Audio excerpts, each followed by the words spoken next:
D'abord, merci à vous tous d'être venus, c'est vraiment très très chouette. Et avant de commencer, je vais juste dire peut-être un petit mot sur d'abord les deux organismes les deux groupes qui organisent cet événement, et puis sur la présentatrice du jour. Donc voilà, l'événement d'aujourd'hui est organisé par le Cotastro, que vous connaissez probablement tous très bien, un groupe d'étudiants passionnés d'astronomie qui fait beaucoup ce genre d'événements. Et puis de l'autre côté, on a aussi les Young Minds qui sont des doctorants en physique, donc financés par la Société de physique européenne et dont le but est aussi de faire un peu de vulgarisation des sciences, mais aussi plutôt d'échanger des idées entre doctorants. Et donc on organise plusieurs événements au cours de l'année, pas toujours des conférences grand public, parfois plus spécialisées pour les doctorants. Et donc on remercie aussi, bien entendu, la Société de physique européenne, l'école de physique qui ont aidé à financer cet événement et surtout le drink après. Et donc, sinon, pour l'événement de ce soir, comme vous le savez, du coup, c'est organisé dans le cadre de la chaire Georges Lemaître. Donc, cette année, la chaire Georges Lemaître, elle a été attribuée à Marcus Allers, dont vous voyez la photo ici, qui est un membre éminent de la collaboration IceCube. Et donc, on en a profité pour faire un événement un peu tout public qui vulgarise un peu les découvertes récentes dans l'astronomie multimessager et principalement l'astronomie neutrino dont on va parler aujourd'hui. Parce que c'est vraiment un domaine en plein boom ces dernières années. Et donc on a l'honneur d'avoir le professeur Gwenaëlle de Wassège qui va nous présenter un peu tout ça, qui a fait son doctorat à la VUB et à Wisconsin en même temps, puis était à Paris. Et maintenant, elle est devenue, depuis 2021, un professeur à l'UC Louvain. Donc si vous êtes jeune et physicien, peut-être que vous l'aurez, ou l'avez déjà eu dans les prochaines années. Et donc on est vraiment très honoré de l'avoir avec nous aujourd'hui.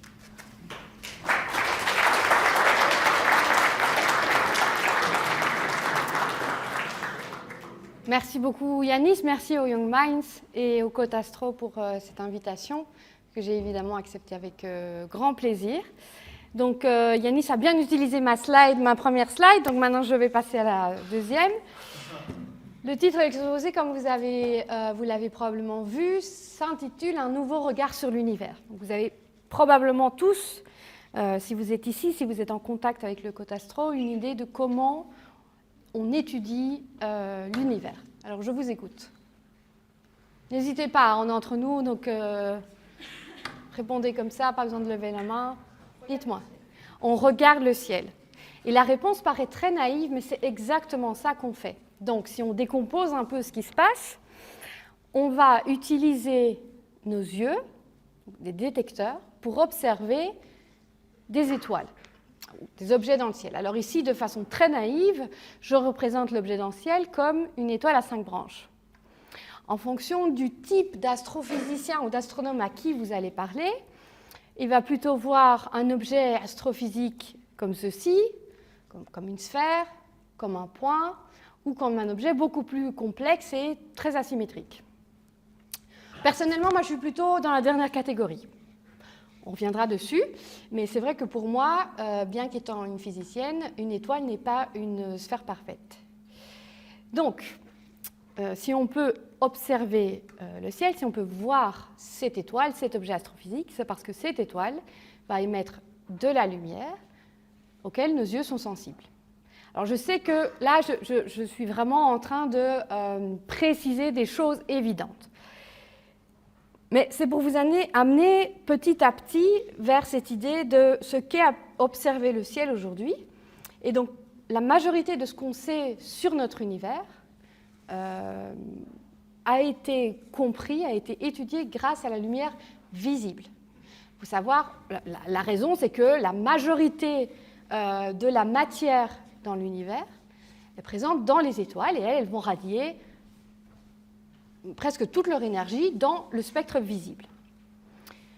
Et c'est très récemment qu'on a commencé à observer l'univers en utilisant d'autres instruments, tels que des satellites, mais également des observatoires sur le sol, soit un télescope un peu plus traditionnel, soit ce genre de télescope très éparpillé sur le sol. Alors, je précise, ce n'est pas à l'échelle, là, évidemment. Et ces instruments vont nous permettre non seulement de voir plus de lumière visible des objets qu'on voyait déjà, mais également de voir des objets qui étaient invisibles jusqu'alors parce qu'ils n'émettaient pas dans le spectre visible.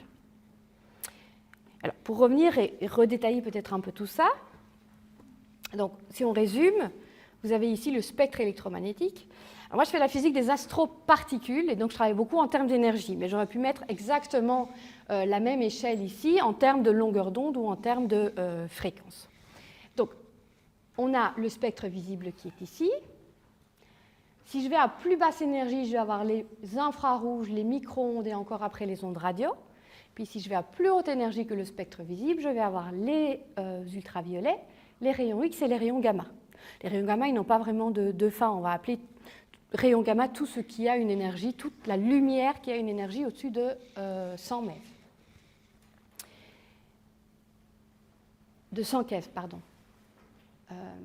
Donc, on est dans le spectre visible. Si, et là on va voir si on a suffisamment éteint la lumière, si nous sortions à la campagne, sans pollution lumineuse extérieure, et pouvions observer le ciel suffisamment longtemps, voici ce que nous verrions. Voilà, on n'a pas assez suffisamment éteint la lumière. Tu veux bien ? Je suis désolée, mais parce que sinon toute la présentation, un peu plus. Parce que, en fait, c'est ma voix qui compte, c'est pas vraiment mon visage, vous m'avez tous vu. Voilà. Ça vous va, les slides sont plus importantes que moi. Hein. Voilà, merci. Donc, ça, c'est la petite lumière bleue en plus. C'est pas l'observation, c'est les petites lumières bleues en bas. Hein. Donc, ça, c'est notre univers tel que vu dans le spectre visible. Donc, on reconnaît l'élément principal ou celui qui saute le plus aux yeux, c'est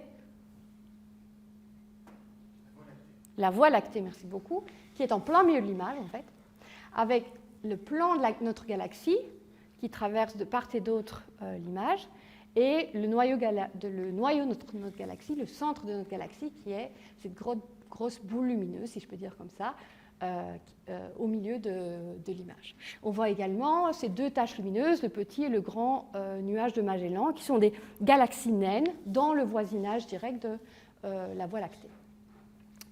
Alors, ce que je vais faire maintenant, c'est passer en revue cette même image, mais à travers tout le spectre électromagnétique, et vous allez essayer de voir à chaque fois, on va discuter à chaque fois des différences. Donc, par exemple, si je vais à plus basse énergie, si je vais maintenant dans les infrarouges, voici à quoi ressemble notre ciel. Alors, une question, je vous dis déjà, pour ceux qui ont suivi mon cours, vous le savez, et pour les prochains qui suivront mon cours, vous allez le découvrir. Une question que je pose systématiquement, mais c'est quelle est la différence ? Je vous écoute. C'est facile, hein ? Exactement. Et donc, vous voyez tous ces nuages ici, en fait, ce n'est pas une absence de sources lumineuses. C'est juste qu'entre les sources lumineuses et nous, il va y avoir des nuages de poussière, il va y avoir de la matière qui va absorber la lumière. Et donc, on n'a pas accès à ce qui se passe de l'autre côté du nuage de poussière. Et grâce aux infrarouges, et ça, c'est une image, si je ne me trompe pas, alors, est-ce que ça, c'est déjà le James Webb ou pas ? Je ne suis plus sûre. Mais c'est en tout cas un des clichés, un des grands résultats qu'on obtiendra avec le James Webb Space Telescope. On a accès à ce qui se passe derrière ces nuages de poussière. Et donc là, on voit tout de suite que utiliser de l'optique, du visible et de l'infrarouge, ça va nous donner une meilleure vision de ce qui se passe dans l'univers, une meilleure compréhension. Ça s'appelle l'astronomie multilongueur d'onde. Au lieu de juste se concentrer sur le visible, on va en fait combiner toutes les longueurs d'onde possibles. Si je descends encore en énergie, et vous avez déjà probablement tous vu cette image, on est là dans les micro-ondes, et ça, c'est ce qu'on appelle le fond diffus cosmologique. Donc ça, ce sont les tout premiers photons, ou ceux qui restent en fait du Big Bang, des premiers instants de l'univers. Et donc étudier en fait des photons dans cette gamme d'énergie va nous permettre d'essayer de comprendre les tout premiers pas dans l'univers. Donc ça, c'est vraiment le domaine de la cosmologie. De façon très surprenante, si je descends encore en énergie, donc là je suis dans les ondes radio, je vais être dominée principalement et sensible principalement à certains des événements les plus énergétiques de notre univers. Donc, C'est la lumière qui a la plus basse énergie, la plus grande longueur d'onde.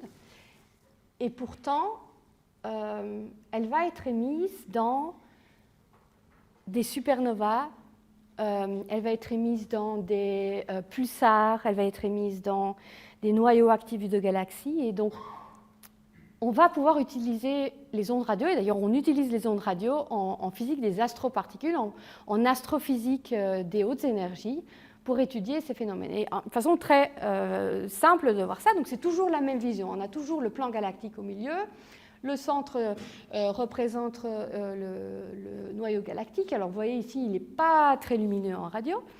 Et on a ce genre de spirale, comme ça, qui va monter, vous le voyez tous. Donc ici, le code couleur, j'ai oublié de dire, rouge veut dire moins que bleu. Donc bleu, on a plus d'émissions radio que dans le rouge. Évidemment, toutes les images que j'ai montrées, à part la toute première dans le spectre visible, sont des images colorées. Nos yeux ne verraient pas sinon la carte. Donc on a artificiellement recoloré cette carte du ciel. Et donc vous voyez cette structure-là, ça représente en fait des lignes de champ magnétique. Donc vous imaginez bien des lignes de champ magnétique qui partent de notre plan galactique, qui vont monter très haut et puis redescendre. Donc c'est vraiment des champs magnétiques à énorme échelle. Et ces lignes de champ magnétique, on va les revoir également en rayons X. Et donc là, on est de nouveau maintenant à très haute énergie et on retrouve le même genre de structure. Alors qu'on est rayons X. Donc là, on a vraiment déjà beaucoup d'énergie. Vous avez tous passé des radios. Vous savez à quel point ça peut être dommageable pour le corps d'avoir une trop grande dose de rayons X. Puis si on augmente encore en énergie, on se retrouve avec les rayons gamma. Et voici à quoi ressemble le ciel en rayons gamma. Donc on a encore cette domination de notre propre galaxie. Mais vous voyez aussi des petites taches lumineuses un peu partout. Ça, ce ne sont pas des étoiles, ce sont des autres galaxies. Et principalement, le ciel en rayons gamma va être dominé, en tout cas la partie extragalactique du ciel en rayons gamma va être dominée par ce qu'on appelle des noyaux actifs de galaxies. Donc, ce sont des galaxies, on va en reparler un peu plus tard, qui sont beaucoup plus intéressantes que la nôtre, de mon point de vue. Il y a certainement des gens qui ne seront pas d'accord avec moi, parce qu'elles vont avoir en leur centre un trou noir supermassif. Mais on parle d'un trou noir qui est 1000 fois plus massif, au moins 1000 fois plus massif que notre propre trou noir au centre de notre galaxie. Et en fait, dans ces galaxies à noyau actif, l'émission de lumière ne va pas être dominée par des étoiles, comme c'est le cas dans la nôtre, mais elle va être dominée par de la matière qui est attirée par le trou noir. Donc il y a différents types de noyaux actifs de galaxies, il y a différents, en fonction des rayonnements qu'elles émettent, est-ce qu'elles émettent en ondes radio, est-ce qu'elles émettent en rayons X, en rayons gamma, mais ce que vous voyez ici, c'est toutes ces taches en fait, qui sont au-dessus et en dessous de notre plan galactique, ce sont des galaxies. Alors, vous allez me dire, quand on combine toutes ces images, on doit avoir déjà pas mal d'informations sur ce qui se passe dans notre univers, localement, au point de vue de notre galaxie, mais aussi à l'extérieur. C'est vrai. Alors pourquoi faire autre chose? Pourquoi ne pas concentrer tous les efforts sur l'astronomie multilongueur d'onde avec de la lumière? Eh bien parce que si je regarde à travers le mur, est-ce que je peux voir quelque chose? Est-ce que quelqu'un voit ce qui se passe de l'autre côté de ce mur? Pourquoi? Effectivement. Mais pourquoi?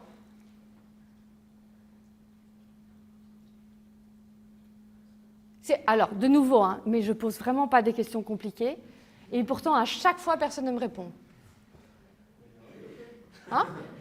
Alors oui, mais pourquoi? Parce que là, si je vous vois.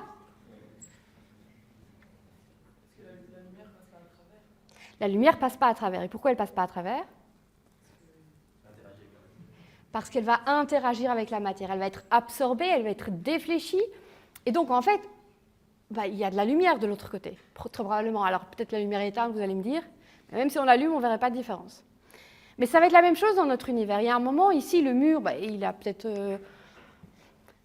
on va dire 30-40 cm d'épaisseur de béton, mais vous vous imaginez que c'est rien du tout par rapport aux distances de l'univers. Donc même si la densité est très petite, il y a un moment, cette densité intégrée, je veux dire la quantité de matière intégrée sur le chemin parcouru dans l'univers, va être bien plus grande que ce mur. Et donc ce qui veut dire, c'est ce qu'on appelle l'horizon. Alors là, par contre, c'est une des seules qui soit un peu blanche. C'est ce qu'on appelle l'horizon. Et on voit ici, donc, sur l'axe des X, ici, vous avez l'énergie. Sur l'axe des Y, vous avez la distance. Et on voit que pour aller sonder les événements les plus énergétiques de notre univers, on va forcément essayer d'aller chercher à la fois les ondes radio, mais aussi les rayons gamma, évidemment. Et les rayons gamma, quand on est au-dessus du GeV, donc on est à 10, 9 eV ici, on est bon, on peut aller assez loin. Et puis quand on monte en énergie, ce qui est vraiment ce qui nous intéresse pour aller étudier, c'est quoi l'essence de trous noirs, ces étoiles à neutrons, etc., on se rend compte qu'en fait, l'horizon, il est au centre galactique, 10 kPa, et on ne voit pas plus loin. Alors qu'on sait très bien en fait, que notre propre galaxie, elle est assez banale, dans le sens où voilà, elle n'a pas de trou noir supermassif, il n'y a pas d'événements très énergétiques, ou en tout cas pas à ce point-là, qui s'y déroulent. Donc il nous faut autre chose pour essayer d'aller sonder tout ce qui en fait, est invisible, tout ce qui est situé au-delà de l'horizon avec les rayons gamma. Et une des solutions pour faire ça est l'utilisation de rayons cosmiques. Alors, les rayons cosmiques, ce sont des particules chargées, donc principalement des protons, mais on va aussi avoir des électrons et on peut aussi avoir des atomes plus lourds que le proton. Et je vais revenir un peu dans le temps pour vous expliquer l'histoire des rayons cosmiques.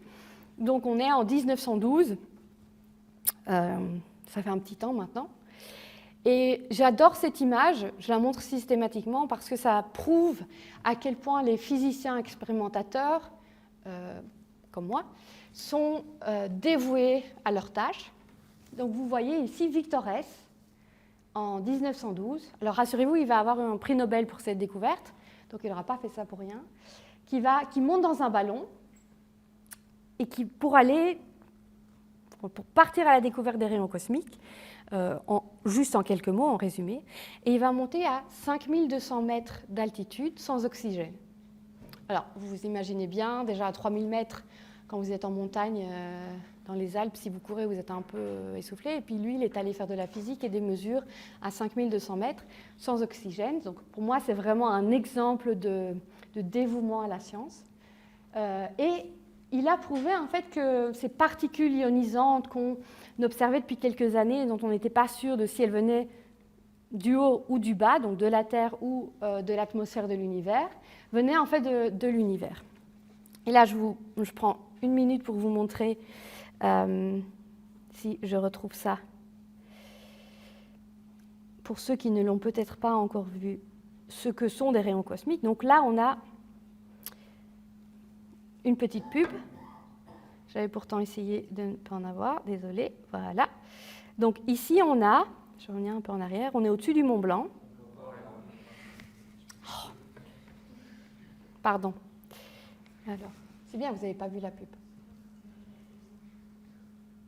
Et alors, je reviens un tout petit peu en arrière. Donc là, on a une chambre à brouillard. Donc c'est un milieu sursaturé. Et quand une particule chargée va traverser ce milieu sursaturé, donc on est au-dessus du Mont Blanc, hein, ça va laisser une trace comme ça de petites bulles blanches. Et c'est en temps réel. Vous voyez, Cosmic Background in Real Time. Et donc vous voyez, bon, alors forcément on est au-dessus du Mont Blanc, donc il y en a plus qu'ici à Louvain-la-Neuve, mais il y a énormément de particules chargées qui vont traverser ce milieu et qui vont traverser en permanence notre atmosphère. On reviendra sur ce qu'elles sont et ce que ça implique, en tout cas pour l'astronomie neutrino, dans un moment. Alors, je quitte ça et je repasse ici. Voilà. Donc, depuis 1912, évidemment, on a fait beaucoup de progrès en astronomie pas en astronomie, en astrophysique avec les rayons cosmiques.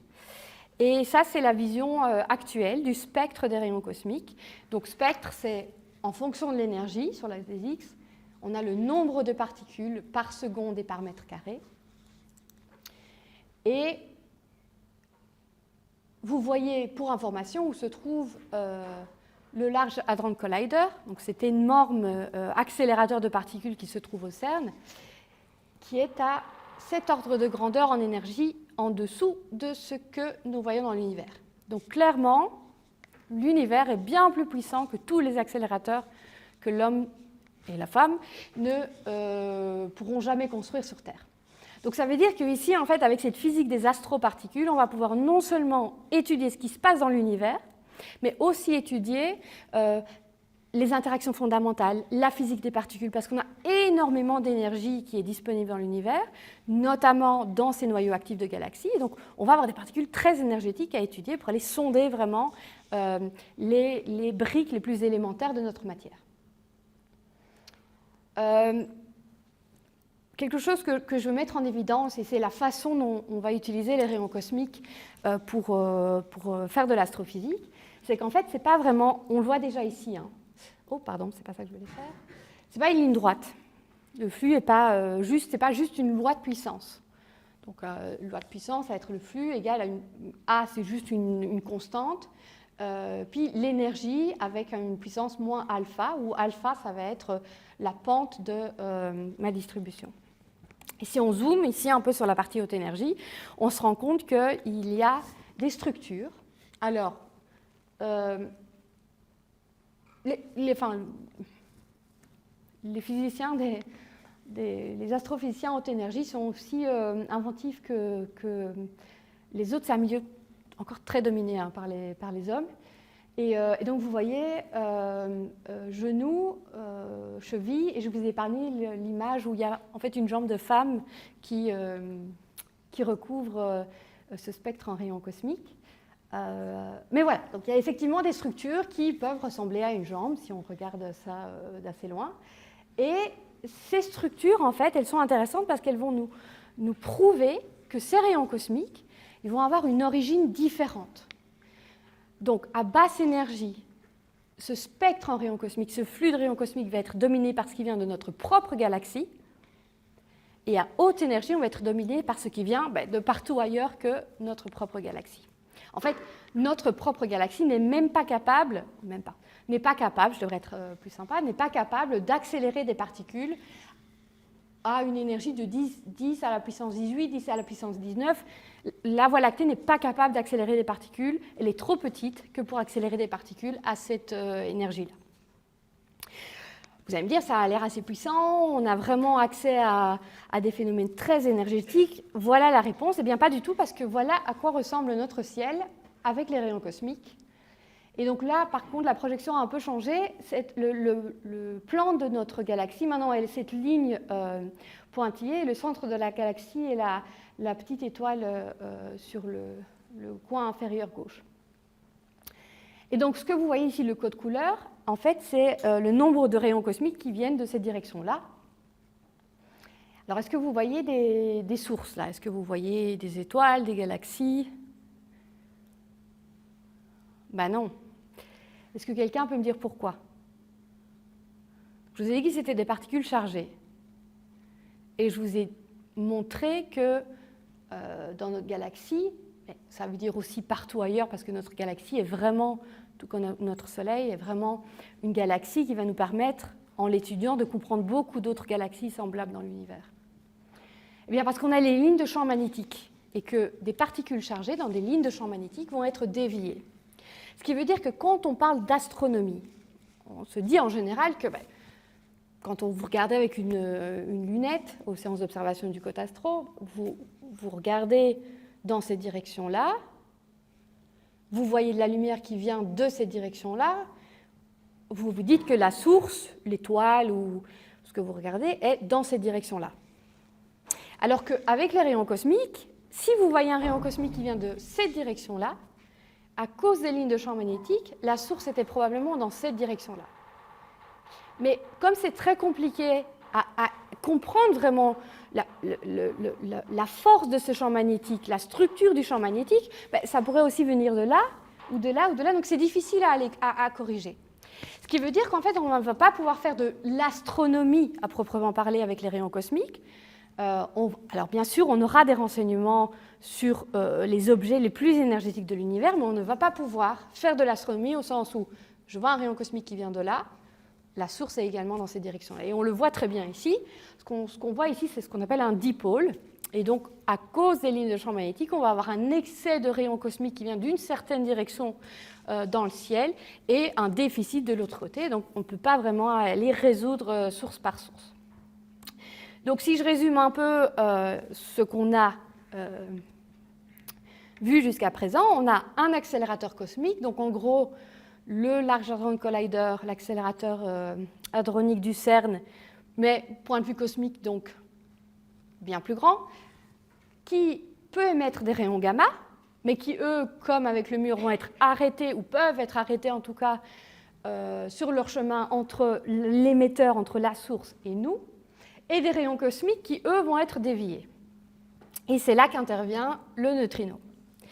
Parce que le neutrino, lui, va interagir très peu avec la matière. Et donc, par contre, si mes yeux étaient sensibles au neutrino, je pourrais voir ce qui se passe de l'autre côté du mur. Et il ne porte pas de charge électrique, il n'est pas chargé, et donc il va pouvoir voyager en ligne droite. Et donc, on a ce concept d'astronomie neutrino. Si je vois un neutrino dans cette direction-là, je sais que la source était effectivement dans cette direction-là. Alors, peut-être un mot rapide sur le neutrino. Qui est familier avec le neutrino? Qui a déjà entendu parler de cette particule élémentaire? Bon, je pourrais presque passer la slide, mais je vais quand même vous raconter un petit peu ce que c'est. Donc, ici, vous avez ce qu'on appelle le modèle standard de la physique des particules. Donc ici, il y a des particules que vous connaissez tous très bien, l'électron par exemple. Vous connaissez probablement un peu moins le muon et le tau, qui sont en gros des électrons, mais plus lourds. Donc le muon est un peu plus lourd, le tau encore un peu plus lourd. Vous voyez que pour chacune de ces trois particules, elles sont chargées, donc l'électron, lui, va porter une charge négative, le muon une charge négative et le tau une charge négative. Alors on a aussi l'antimatière, donc on a aussi des positrons, eux vont avoir une charge positive, etc., des muons plus et des taux plus. Et pour chacune de ces trois particules, on va associer un neutrino électronique, un neutrino muonique et un neutrino tauique. Et ces trois familles, on va appeler ça des saveurs. Et il se trouve qu'en fait, donc là, on est vraiment dans des particules élémentaires, on est dans des briques indivisibles de la matière. Et le neutrino, de façon très étrange, va pouvoir osciller d'une saveur à l'autre. Donc quand on a un électron, si vous lancez un électron d'ici jusqu'au fond de la pièce, il va rester un électron. Alors que ce n'est pas le cas pour le neutrino. En général, ce que je fais quand je parle à des enfants, c'est de leur demander de s'imaginer de marcher avec un cornet de glace à la vanille. Ce qui va se passer avec le cornet de glace à la vanille, qui, imaginons, est un neutrino électronique, c'est qu'après quelques pas, il va se transformer en glace à la fraise. Et puis, après peut-être 1 kilomètre, ça deviendra de la glace au chocolat. Donc c'est vraiment ce concept de changement de nature du neutrino qui a été mis en évidence et qui a également valu un prix Nobel pour cette découverte. Vous allez me dire, alors je ne vois pas le proton et je ne vois pas le neutron. C'est parce que ce ne sont pas des particules élémentaires. Donc le proton, lui, il va être composé de 2 quarks up, donc ce que vous voyez en mauve dans la première colonne, et 1 quark down. Et au contraire, le neutron, lui, ce sera 1 quark up et 2 quarks down. Le reste des particules sont plus difficiles, en tout cas des particules en mauve, sont plus difficiles à trouver dans la matière qu'on rencontre tous les jours, mais ce sont des particules qu'on étudie par exemple au CERN. Alors une autre particule que vous connaissez, dont vous avez très certainement entendu parler, c'est ce que j'ai écrit ici, ce que j'ai indiqué BEH. Alors, il n'y a probablement qu'en Belgique qu'on appelle ça le BEH. Partout ailleurs, on va appeler ça le boson de Higgs. Et la raison pour laquelle on appelle ça le BEH, c'est parce que 2 chercheurs qui étaient à l'Université libre de Bruxelles, François Engler et Robert Prout, ont publié, mais juste quelques semaines avant Peter Higgs, leur théorie sur la nécessité d'avoir un champ qui puisse expliquer la masse des particules. Je ne vais pas rentrer dans les détails, ce n'est pas le sujet de l'intervention d'aujourd'hui, mais c'était juste un petit mot en passant sur cette particule que vous connaissez très certainement depuis longtemps. Donc on va parler du neutrino, je vous l'ai déjà dit, particule élémentaire, pas de charge électrique. Il va aussi d'une saveur à l'autre et sa masse est très petite. Sa masse est très petite et, alors je mets aussi très petite section efficace. Ça veut dire qu'il va interagir très peu avec la matière. Et on va voir que c'est important pour les télescopes qu'on va devoir utiliser pour le détecter. Je vous montre ici, et je vais passer un peu en revue, le ciel en neutrinos, ou en tout cas ce qu'on en sait aujourd'hui. Donc ici, vous avez de nouveau un spectre en énergie. Vous avez l'énergie sur l'axe des X, sur l'axe des Y, vous avez le flux. Les lignes pointillées sont des contributions, des composantes du spectre qui ont été prédites mais pas encore détectées. Et donc, cosmological neutrino, c'est l'équivalent du fond diffus cosmologique, vous vous souvenez que j'ai montré, qui va renseigner sur les tout premiers instants de l'univers. Mais en neutrino, il n'a pas encore été détecté. Un jour peut-être, et ce serait vraiment intéressant pour la cosmologie. Puis si j'augmente un peu en énergie, j'ai le Soleil. Et donc ça, vous savez tous que le Soleil, en fait, au cœur du Soleil se déroulent des réactions de fusion nucléaire, donc qui transforment de l'hydrogène en hélium. Et donc ce que vous voyez sur ce petit graphique en bas à gauche, c'est les différentes façons de produire des neutrinos au cœur du Soleil. Et donc il y a différents cycles, des cycles PP, CNO, peut-être que vous avez entendu parler de ça, sinon vous n'avez qu'à venir suivre un de mes cours. Et ce que vous voyez en haut à droite, c'est le Soleil en neutrinos. Et donc c'est des vraies données. Et ces données ont été obtenues de nuit. Alors de nuit parce qu'en fait, un télescope à neutrinos, la plupart du temps, c'est plus facile de l'utiliser en regardant à travers la Terre. On verra pourquoi, mais en fait, le neutrino, comme il interagit très peu, il va pouvoir, je vous ai dit qu'on pouvait voir derrière le mur, il va pouvoir traverser la Terre et c'est en fait la seule particule qui va pouvoir traverser la Terre. Et donc ça veut dire qu'on va se débarrasser d'énormément de bruit de fond. Et si on regarde à travers la Terre, la seule chose qui puisse traverser, c'est un neutrino. Et donc forcément, on va pouvoir l'ajouter dans cette carte. Et donc, juste pour être très clair, le point jaune que vous voyez, c'est le Soleil. Parce que, de nouveau, le neutrino n'est pas chargé, il voyage en ligne droite, on peut faire de l'astronomie. Je le répète, ça semble évident, mais c'est d'un point de vue, vous imaginez bien, le neutrino, il a été postulé en 1927, il n'y a pas très longtemps. Hein. Et là, malgré tout, on arrive à voir le Soleil en regardant à travers la Terre. On est vraiment un peu en tout cas à mon sens, dans une perspective un peu surprenante. Alors, si j'augmente encore un peu en énergie, on va avoir les supernovas, et plus précisément les supernovas à effondrement de cœur. Et je vous ai mis ici la dernière qui a eu lieu, la dernière et la première qui a pu être observée avec des neutrinos.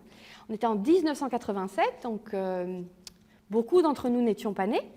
Et vous voyez ici ce qui reste de cette supernova, donc 1987, qui était dans le grand nuage de Magellan, donc cette galaxie naine dont je vous ai parlé tout à l'heure. Et vous voyez l'article donc, de 1987, sur la gauche, donc de Kamiokande, une des expériences qui les a vues. Et puis à droite, vous voyez deux autres expériences qui ont également eu des détections de neutrinos. Chaque petit point, c'est un neutrino. On a détecté en 1987, en tout cas à Kamiokande au Japon, 11 neutrinos. 11. Et de nos jours, certains de mes collègues travaillent encore sur ces 11 neutrinos. Alors, la raison pour laquelle on n'a pas eu d'autres détections, c'est parce que donc ces supernovas à effondrement de cœur, c'est le dernier stade, un des derniers stades de l'évolution d'étoiles très massives, bien plus massives que notre Soleil, qui vont s'effondrer sur elles-mêmes parce qu'il n'y a plus suffisamment d'énergie pour aller maintenir la masse, le poids de l'étoile. Et donc, la gravité va faire que l'étoile s'effondre sur elle-même et transforme cette énergie à 99,99% en neutrinos. Si un événement similaire se déroulait aujourd'hui, donc en général, on dit une fois tous les 30 ans, là, ça fait 35 ans, donc on y croit. Ce n'est pas 11 neutrinos qu'on aurait, mais des milliers, voire des centaines de milliers de neutrinos en fonction de la masse de l'étoile et de sa distance par rapport à nous. Et donc, si ça vous intéresse, alors, pour vous dire, si un événement, si une supernova effondrement de cœur se passe dans notre galaxie, et ça peut arriver à n'importe quel moment, ce sera l'événement du siècle, et vous allez voir le nombre de gens qui vont se mettre à faire de l'astronomie neutrino en supernova, ça va être incroyable. Donc, si ça vous intéresse, je vous invite à vous inscrire pour recevoir en temps réel ces annonces. Donc, c'est un groupe qui s'appelle SNEWS et qui, en fait, connecte tous les télescopes à neutrinos autour du globe, qui, en permanence, recherchent ces bursts de neutrinos. Alors, pourquoi ? Parce qu'en fait, les neutrinos, ça j'ai oublié de vous dire, donc si une supernova arrive suffisamment proche de nous, on aura un deuxième soleil qui va briller pendant plusieurs mois, voire plusieurs années. Il y a des supernovas comme ça qui ont été... donc on peut retrouver des traces quand on fait de l'histoire de l'astronomie, des étoiles invitées que les astronomes chinois, ils les appelaient comme ça, et qui sont visibles pendant 2 ans dans le ciel. Donc elles apparaissent du jour au lendemain, puis elles mettent 2 ans à disparaître. Alors je ne dis pas nécessairement que ce sera aussi long, je ne dis pas que ce sera aussi visible, mais ça pourrait l'être. Et donc si vous voulez, les neutrinos, eux, vont arriver avant la lumière, et donc envoyer des alertes pour ces bursts de neutrinos, pour ces milliers de neutrinos qui vont arriver, va permettre d'alerter les astronomes qui, eux, utilisent la lumière visible, et dire « Ah, il y en a une qui arrive, ça n'arrive que tous les 30 ans, donc préparez-vous. Il faut forcément que quand ça arrive, tout le monde se pointe dans la direction de cet objet pour essayer d'avoir le maximum d'informations possible. » Alors, si je continue à augmenter en énergie, vous voyez, sur une large partie du spectre, je vais avoir les neutrinos atmosphériques. Alors, vous vous souvenez des rayons cosmiques ? Donc, c'est des particules chargées. En fait, quand elles vont frapper notre atmosphère, ce sont des protons. Donc, un proton, quand ça rencontre un proton, je ne vois pas non plus. Si mes yeux sont sensibles aux protons, je ne vois pas non plus ce qui se passe de l'autre côté du mur. Et donc, dans l'atmosphère, c'est-à-dire que mon proton va interagir et va produire ce qu'on appelle des douches de particules. Donc, ce que vous voyez ici en bas à gauche, on va se concentrer pas sur l'axe du bas, mais sur l'axe du haut. Plutôt, vous voyez l'altitude. Donc, côté droit, on est au niveau de la mer. Côté gauche, on est au-dessus de l'atmosphère. Et on a de nouveau le flux. Vous voyez que la ligne proton-neutron, quand je regarde au-dessus de l'atmosphère, c'est elle qui domine. On a principalement des protons et des neutrons. Et en fait, toutes les autres particules sont à zéro. Et au fur et à mesure qu'on va se rapprocher du niveau de la mer, les protons et les neutrons interagissent, donc le flux diminue, et les autres particules augmentent. Et vous voyez qu'au niveau de la mer, ce qui va dominer, ce sont des muons, donc des électrons lourds, et des neutrinos. Alors on fait beaucoup de physique avec ça, on fait beaucoup d'études d'oscillation des neutrinos par exemple, mais ne nous mentons pas, pour l'astrophysique, c'est ennuyant. Parce que ça veut dire que vous allez regarder votre ciel et vous allez être bombardé en permanence de neutrinos produits dans votre atmosphère, dont vous n'avez pas grand-chose à faire. Donc je reviendrai là-dessus. Il y a évidemment des techniques, notamment avec de l'apprentissage automatisé ou non supervisé. On reviendra là-dessus. Moi, personnellement, c'est quelque chose qui m'intéresse beaucoup dans mes recherches, d'aller essayer de déceler des neutrinos astrophysiques parmi cette énorme quantité de neutrinos atmosphériques. Mais on va continuer notre ascension en énergie et on va maintenant se concentrer au niveau du TeV, du PeV. Donc on est à 10-15 électronvolts. Et en 2013, cette gamme d'énergie a fait la couverture du magazine Science. Donc je suppose que vous connaissez tous Science. J'entends pas beaucoup de oui, mais je vais faire comme si Donc, c'est une des revues généralistes pour la recherche en sciences les plus connues. Donc, on a Nature et Science. Autant vous dire que si vous publiez, vous mettez ça sur votre CV, ça fait très bien.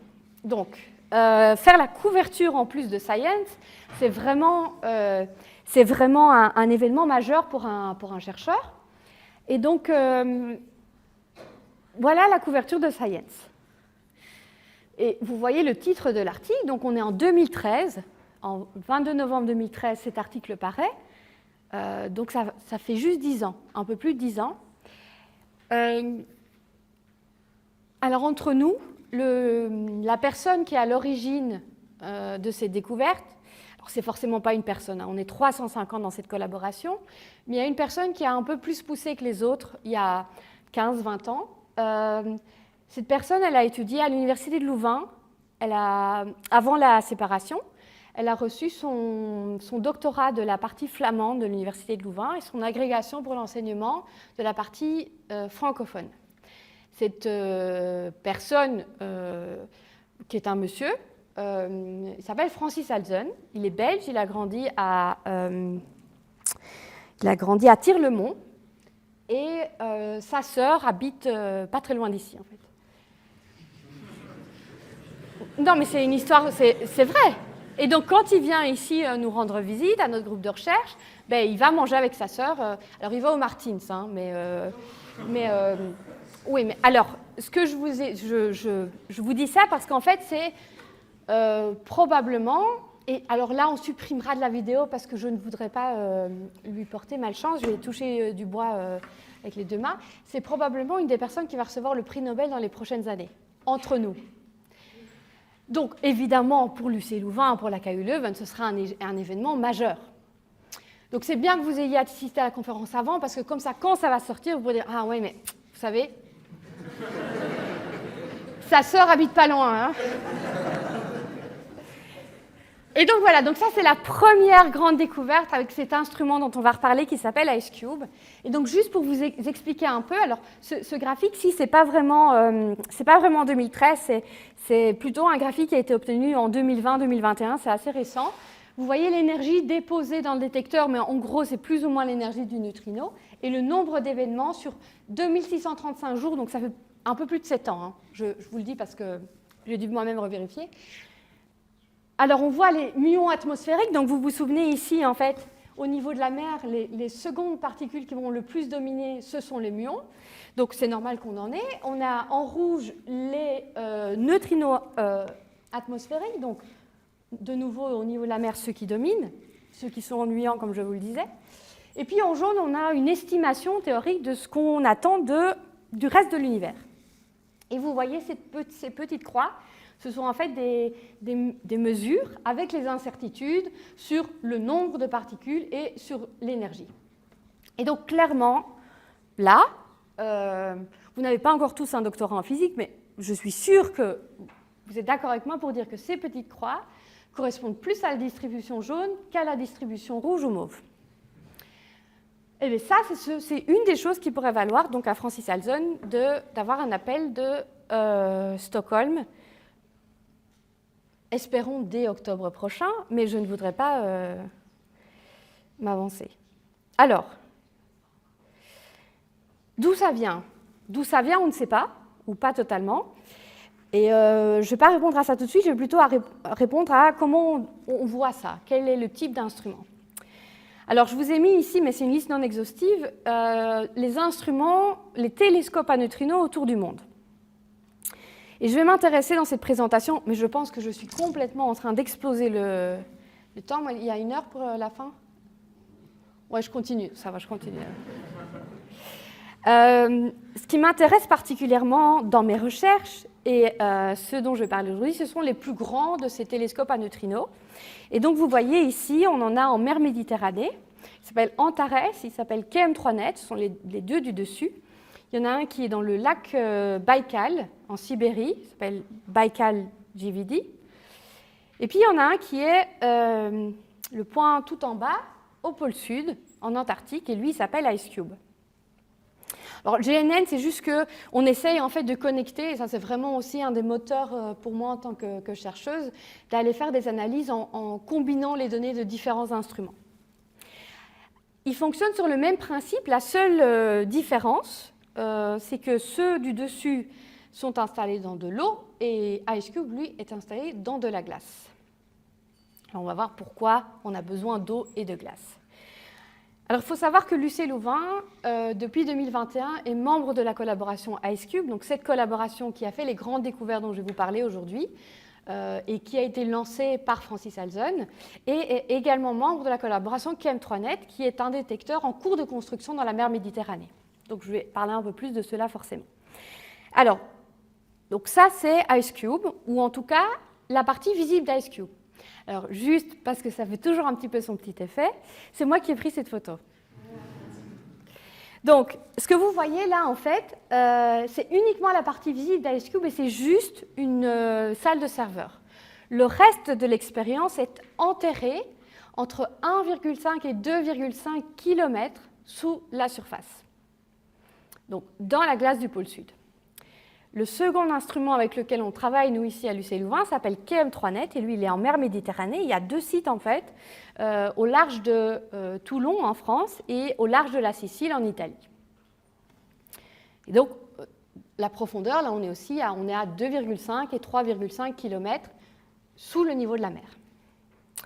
Alors, vous imaginez bien que le pôle sud et le fond de la mer Méditerranée, ce ne sont pas les endroits les plus faciles pour aller installer un télescope.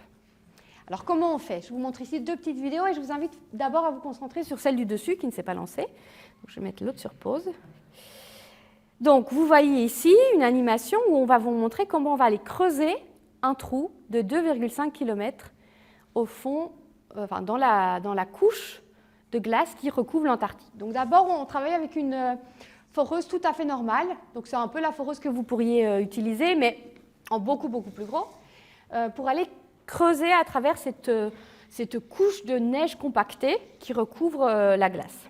Et ensuite, on arrive à la glace, et là, on ne peut pas utiliser le même matériel, donc on va utiliser de l'eau sous pression pour aller creuser jusqu'à 2,5 km.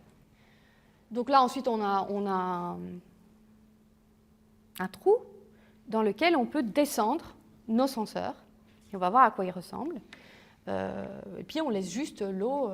On est en Antarctique, hein, donc on est à environ moins 25 degrés à la surface, beaucoup plus froid en dessous. Et donc on laisse juste la glace se reformer. Et voilà. Alors dans la mer Méditerranée, c'est plus compliqué. C'est plus proche, mais c'est plus compliqué. Donc là, on a besoin de bateaux. Ici, c'est une vidéo du site français. Et donc, vous voyez, c'est vraiment des très gros bateaux. Et on a notre ligne de détection qui va être enroulée sur une bobine.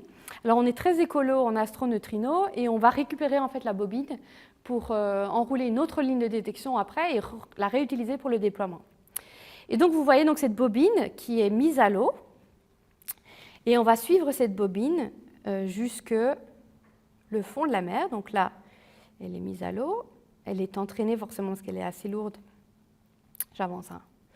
Et donc là, elle est en train de couler.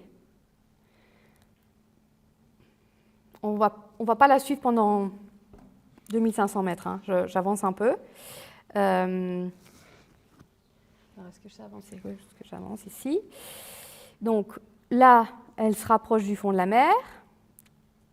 Là, elle est dans le fond de la mer, bien installée. Et le petit bras que vous voyez, en fait, c'est un robot qui va aller tirer une petite ficelle qu'on va voir dans un instant pour libérer la bobine autour de laquelle la ligne est... Voilà, attention. Voilà, il a tiré la ficelle et la bobine remonte à la surface. Et la ligne est en train de se déployer.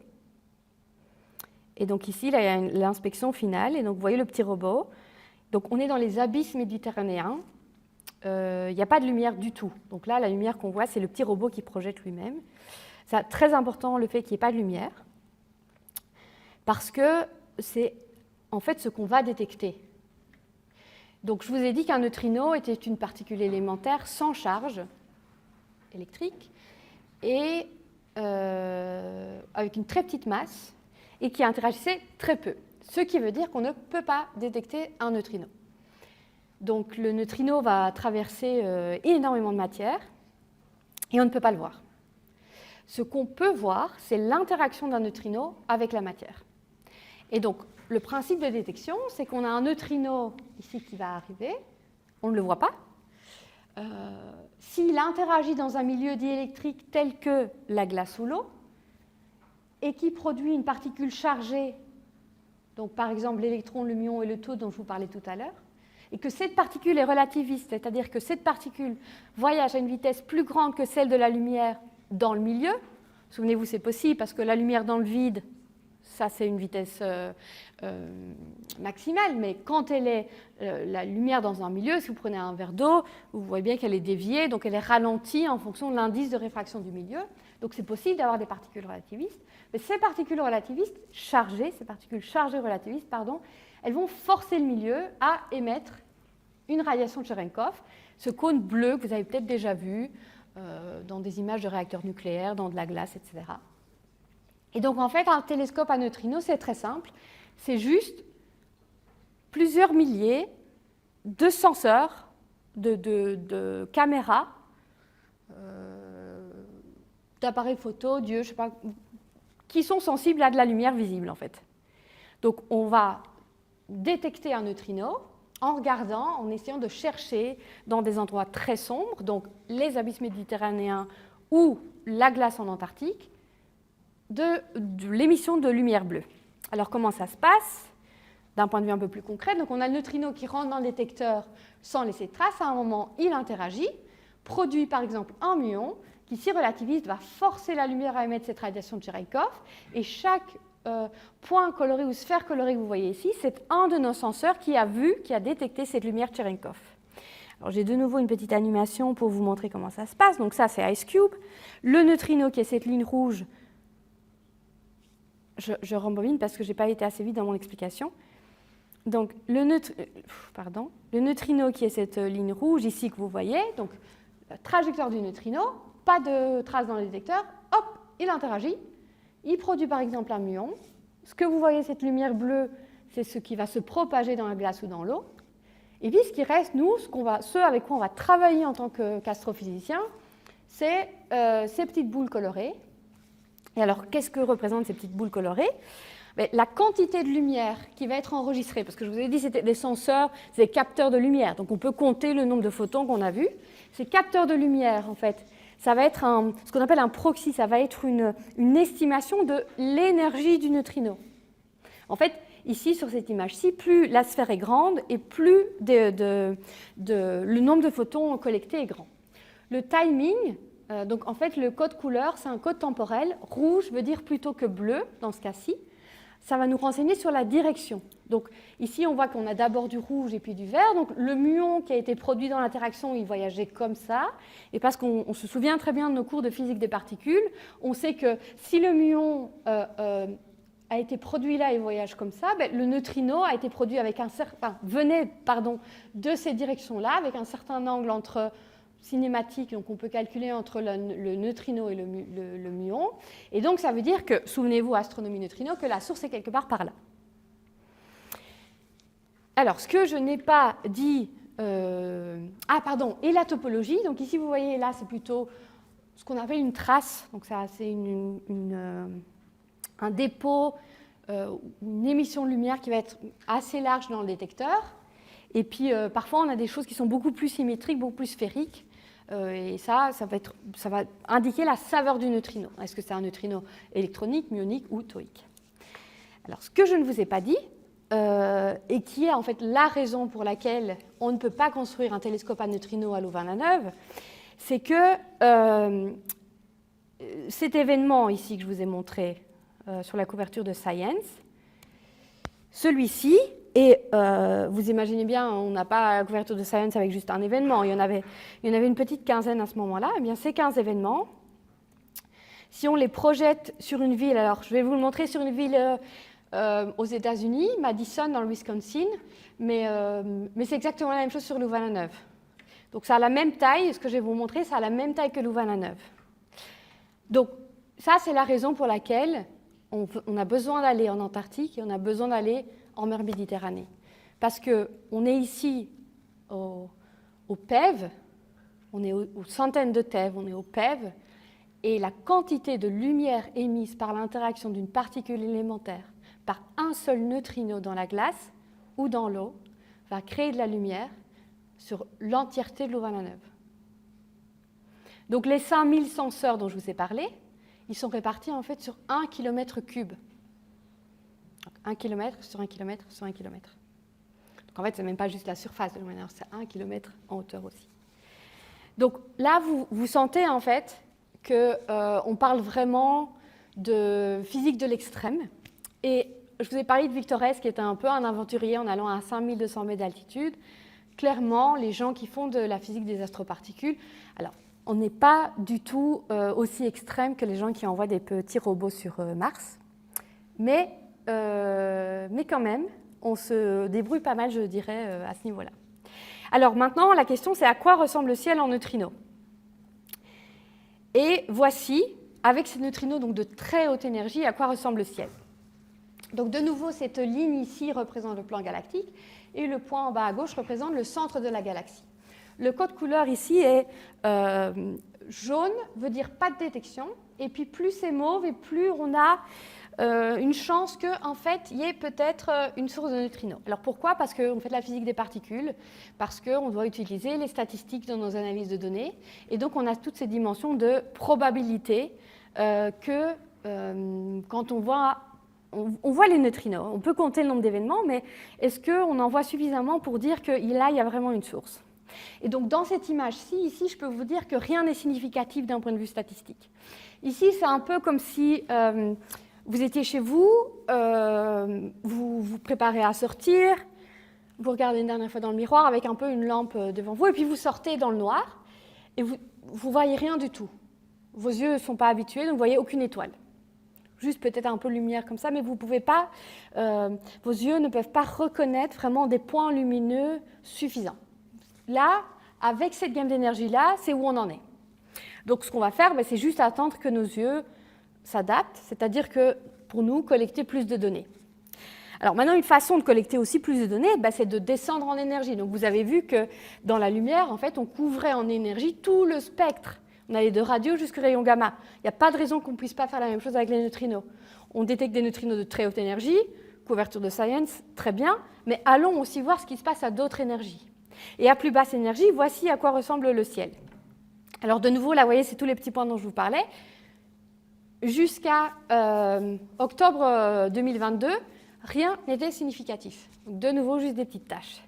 Et puis en octobre 2022, conférence de presse, et je pense que certains d'entre vous étaient avec nous au cycle 01 pour vivre ce moment en direct. Donc c'est de nouveau grand moment. Mise à jour des données. Et on se rend compte en fait que NGC 1068, aussi appelé Messier 77, qui est cet objet, vu dans le visible, donc par Hubble ici, et j'ai découvert par hasard, mais je ne suis pas sûre de la source, donc on coupera ça aussi dans la vidéo, ce serait Messier 77 vu par JWST. Donc vous voyez de nouveau, on voit une structure très différente.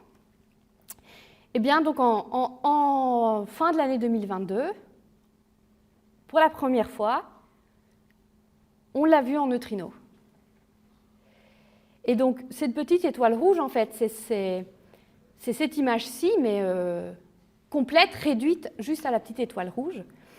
Et donc, vous voyez que clairement, on n'a pas la résolution angulaire, on n'a pas cette façon de discerner les choses encore avec les neutrinos qu'on peut avoir avec la lumière visible ou avec la lumière infrarouge.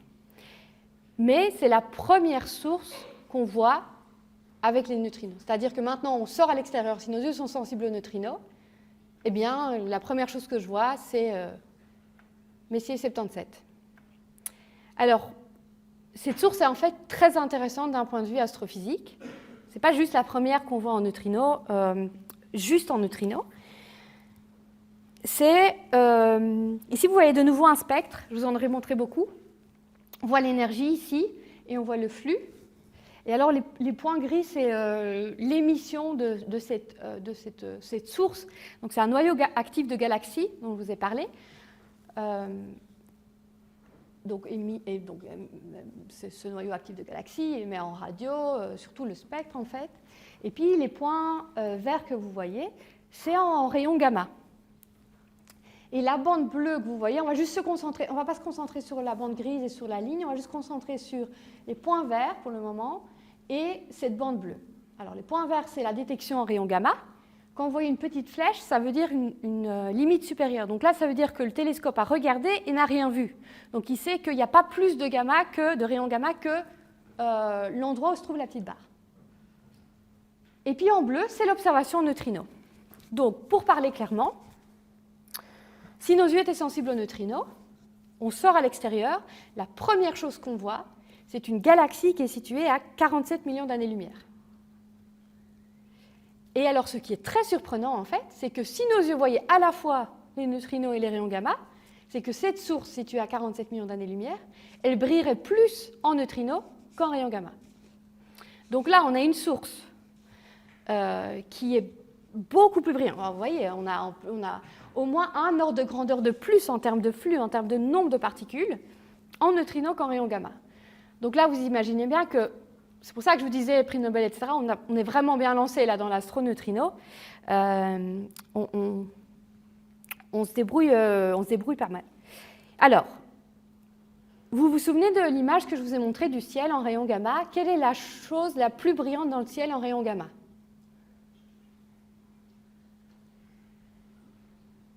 Vous vous souvenez, je vais vous remontrer. Hein. Est-ce que je peux aller peut-être sans passer à travers tout? Alors, je vous remonte. Voilà les rayons gamma. Alors, c'est quoi la chose la plus brillante ici? N'ayez pas peur, hein, c'est une question facile. Le centre de la Voie lactée ou en général, on va dire la galaxie, notre propre galaxie. Et pourtant, je vous ai dit, mais en fait, en neutrino, la chose la plus brillante, c'est une autre galaxie qui est en fait très loin. Et qu'en est-il de notre propre galaxie? Et là, c'est aussi un tout nouveau résultat qui, lui, a été publié de nouveau aux conférences de presse en juin-juillet 2023. Et en fait, on a des gens dans cette salle qui ont participé à, alors pas ce résultat-là ci directement, mais ce résultat-ci avec un autre télescope à neutrinos qui était aussi dans la mer Méditerranée, mais qui n'est plus. Ça arrive aussi au télescope. Et donc voilà à quoi ressemble. Alors là, on est aussi à un peu plus basse énergie et surtout, on n'est plus vraiment dans la même topologie d'événements, on n'est plus dans la même saveur.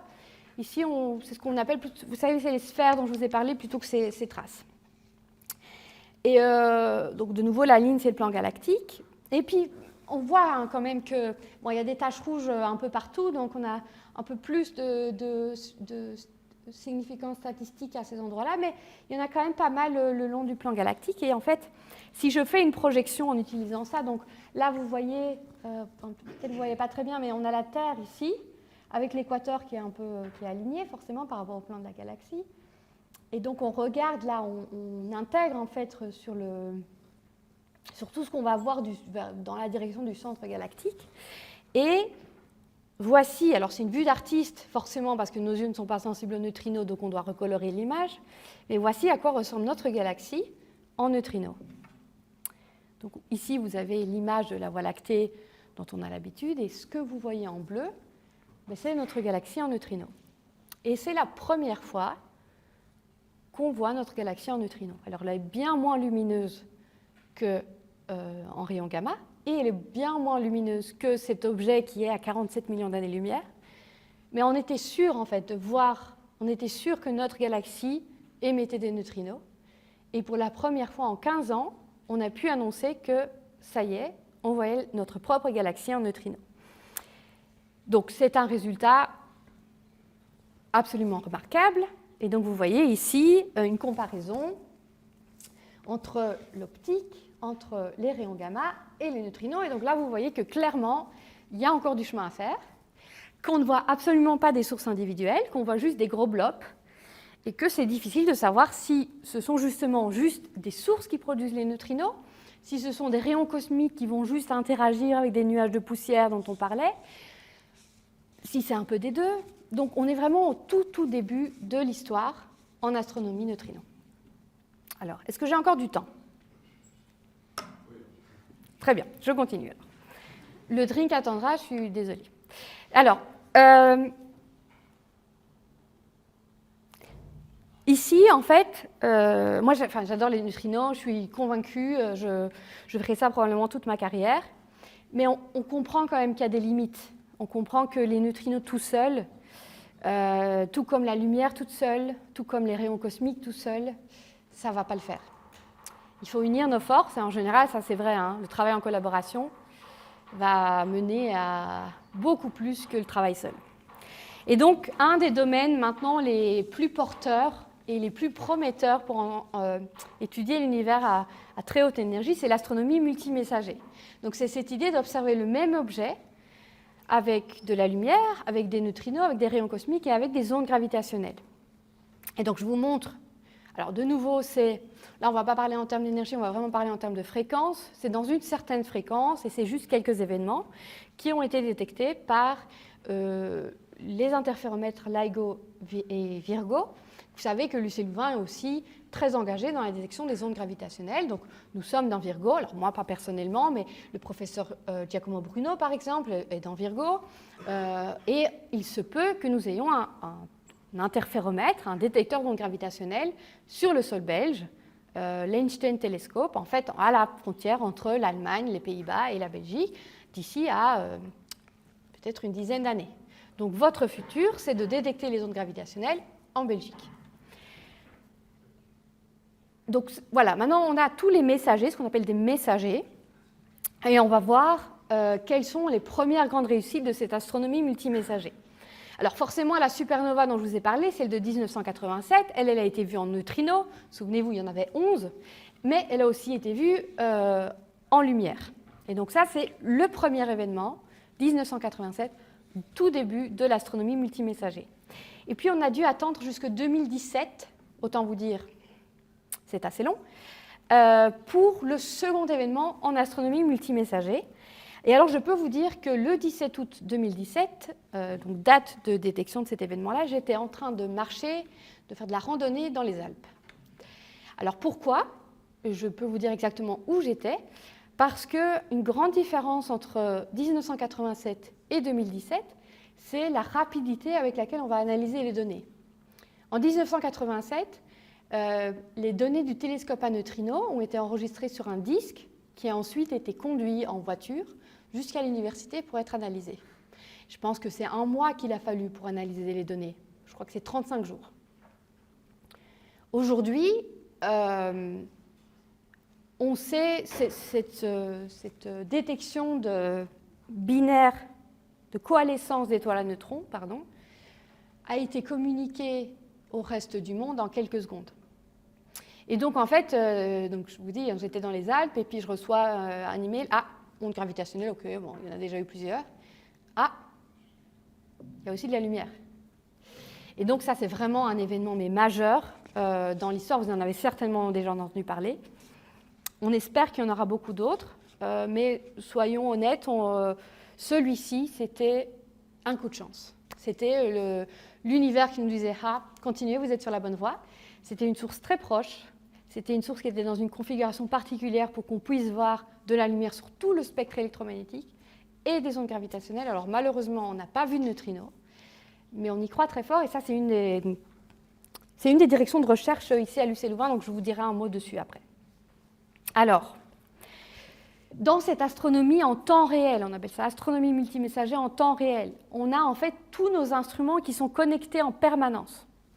Alors, instruments connectés en permanence, cet événement dont je viens de vous parler, cette coalescence d'étoiles à neutrons, c'est grâce à la communication entre les interféromètres et les... Alors ici, j'ai mis un satellite, mais c'est aussi ces observatoires sur le sol, c'est tout ce qui peut détecter la lumière. Et alors, ce qui va m'intéresser, moi, maintenant, c'est cette flèche-ci, c'est des télescopes à neutrinos vers les partenaires électromagnétiques. Alors, le 22 septembre 2017, j'étais à Berlin, on reçoit une alerte en disant « Ah, il y a un événement ». Et alors, honnêtement, OK. Parce que des alertes comme ça, on en a déjà reçu une 50aine. Bon, on continue. En fait, on était dans un meeting de la collaboration IceCube, donc on était environ 300 à Berlin pour discuter de nos analyses, nos résultats.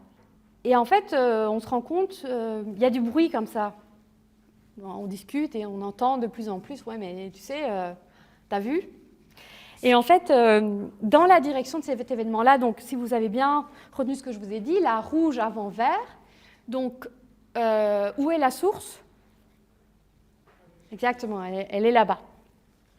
Et en fait, dans ces directions-là, le satellite Fermi et le télescope magique, mais d'abord le satellite, mais en fait, dans ces directions-là, il y a un noyau actif de galaxies. Alors, pas le même que celui que je vous ai montré avant, ici c'est un blazar, ça veut dire que ce trou noir supermassif va cracher des jets de particules et que ces jets de particules vont être orientés dans la direction de la Terre. C'est un type particulier de noyau actif de galaxies. Et donc, dans cette direction-là, en fait, on a un blazar et il se trouve qu'il est en période d'activité. On le suivait un peu, c'était intéressant.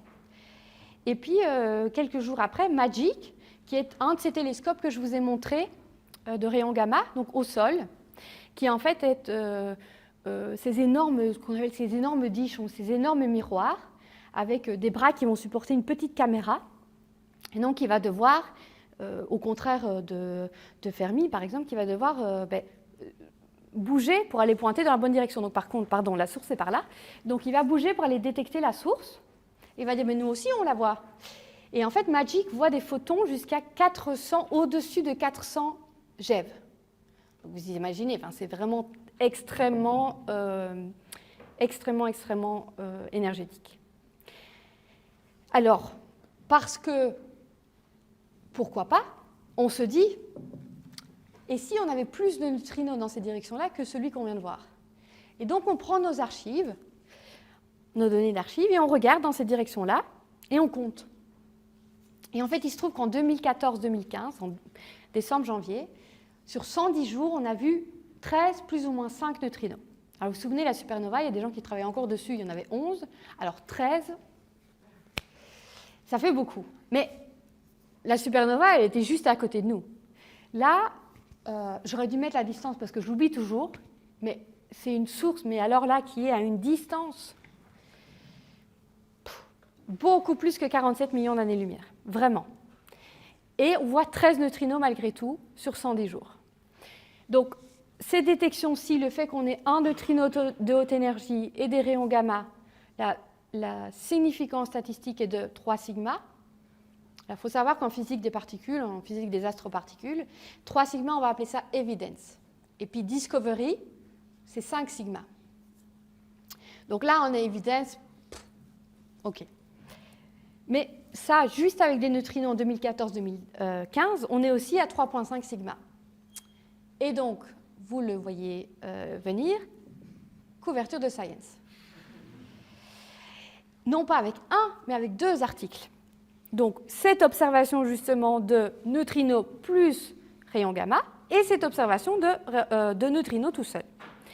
Et donc, ça, c'est la première source qui est la première source connue de 3 messagers. Les rayons gamma, ou électromagnétiques, les neutrinos, on les a vus, et les rayons cosmiques. Parce qu'en fait, le grand avantage, mais ça je ne suis pas rentrée dans les détails, c'est un peu plus de la physique des particules dures, c'est que si on voit un neutrino, on sait qu'on a un accélérateur de protons, on a un accélérateur de rayons cosmiques à cet endroit-là. Ce n'est pas juste des électrons. Alors les électrons, c'est sympa, il y a beaucoup de recherches faites, mais ces particules à 10 à la puissance 20, donc ces accélérateurs de particules à 10 à la puissance 20, c'est des protons qui accélèrent à cette énergie-là. Et donc, c'est ça, en fait, un peu un des grands mystères en physique des astroparticules, c'est quels sont les accélérateurs tels que le LHC, cet accélérateur de protons au CERN, qui peuvent accélérer des protons, non pas jusqu'à 13 TeV comme en Suisse, mais jusqu'à 10 à la puissance 20 électronvolts. Et donc, voir des neutrinos, c'est voir des accélérateurs de protons jusqu'à 10 à la puissance 20. Donc, première source, blazar, avec 3 messagers. Toutes ces découvertes en neutrinos que je vous ai montrées se sont déroulées dans cette gamme d'énergie. Alors, de nouveau, on a beaucoup de créativité, mais on est juste inspiré par ce qui se fait en astrophysique un peu plus traditionnelle. allons voir dans d'autres gammes d'énergie. Et donc à plus haute énergie, il y a des efforts un peu plus récents qui se font. Il y a nos collègues notamment à Bruxelles, à l'ULB, à la VUB, qui travaillent sur des télescopes qui ne vont pas, eux, détecter la lumière produite suite à l'interaction d'un neutrino avec la matière, mais des ondes radio produites suite à l'interaction d'un neutrino avec la matière. Donc, lumière visible, elle va pouvoir être traversée à certaines distances, mais puis elle va être absorbée. Hein. Comme je vous ai dit, on ne voit pas à travers le mur. Alors que les ondes radio, elles vont pouvoir voyager beaucoup plus. Ce qui veut dire qu'au lieu de couvrir 1 km3, on va pouvoir couvrir 10, 100 km3 et donc être plus sensible à ces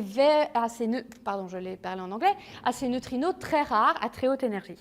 Et donc vous voyez par exemple ici, donc NRNOG, ça c'est un télescope, c'est une petite image ici, mais c'est un télescope qui est en cours de déploiement au Groenland. Même raison, on a besoin d'énormément de glace.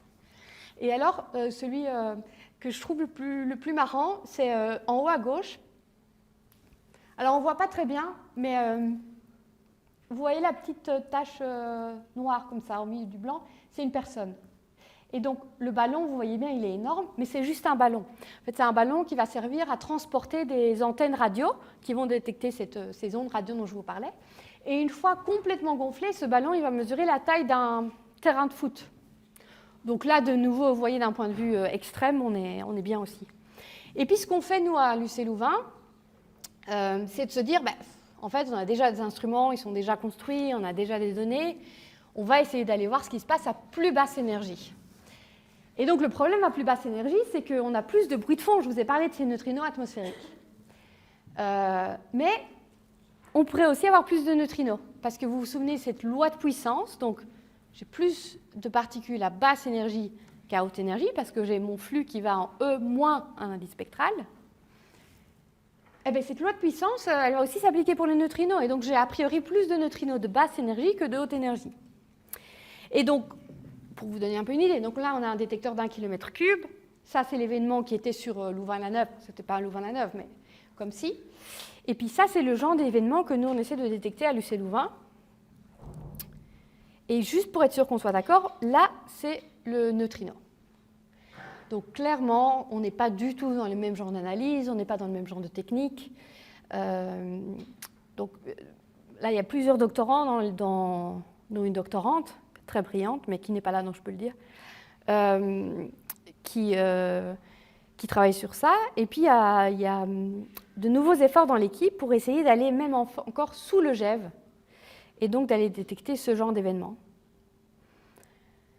Alors, je ne vous ai pas montré, mais en fait, ça, on en a mais alors des milliards par seconde. Peut-être par seconde, c'est beaucoup. On en a des milliards par minute. Et donc, d'un point de vue astrophysique, on va seulement en avoir quelques-uns. En fait, on sait qu'on en a moins que 0,02 par seconde. Ça, c'est sûr. Et on doit traiter énormément de bruit de fond. Donc, vous imaginez, c'est là dont je vous parlais des techniques d'apprentissage automatisé, non supervisé, supervisé. Donc, on a vraiment toutes ces techniques de data science, de science des données, mais on va les appliquer pour aller essayer d'extraire de données ces quelques neutrinos astrophysiques de basse énergie. Vous imaginez bien que pour cet événement-ci ou celui-ci, ma technique de rouge, c'est plutôt que bleu, et de reconstruction, c'est moins facile. Et là, si je vous demande dans quelle direction se trouve la source, vous me répondez oui, moi non plus. Et donc, ce qu'on fait, en fait, ce n'est pas de regarder dans une direction particulière, mais c'est de compter le nombre d'événements. Et puis, quand on sait qu'il y a, par exemple, une coalescence d'étoiles à neutrons, on regarde si on a une augmentation de ce nombre d'événements dans le détecteur. Et c'est comme ça qu'on va dire, oui, on a une détection ou pas. Et donc, ça, c'est quelque chose qu'on fait ici au cyclotron. On reçoit les alertes de ces interféromètres, donc détecteurs d'ondes gravitationnelles, et on regarde à basse énergie dans S-Cube ce qu'on voit. Et ça, alors c'est vraiment... là, on coupe vraiment parce que je n'ai pas l'autorisation de vous montrer ça. C'est les résultats qui incluent les détections d'événements gravitationnels jusqu'à janvier. Depuis 2015 jusqu'à janvier. Et donc en bleu, c'est ce qu'on attend juste du bruit de fond. donc pas intéressant. Et en orange, c'est les résultats de nos recherches pour chacun de ces objets, ces coalescences d'objets compacts. Et alors là, vous voyez que c'est le nombre d'événements. Et alors là, c'est juste une densité, donc c'est juste le nombre d'événements qui tombent dans cette... c'est le nombre de coalescences de trous noirs ou d'étoiles à neutrons qui ont 30 candidats neutrinos, par exemple, dans 1000 secondes.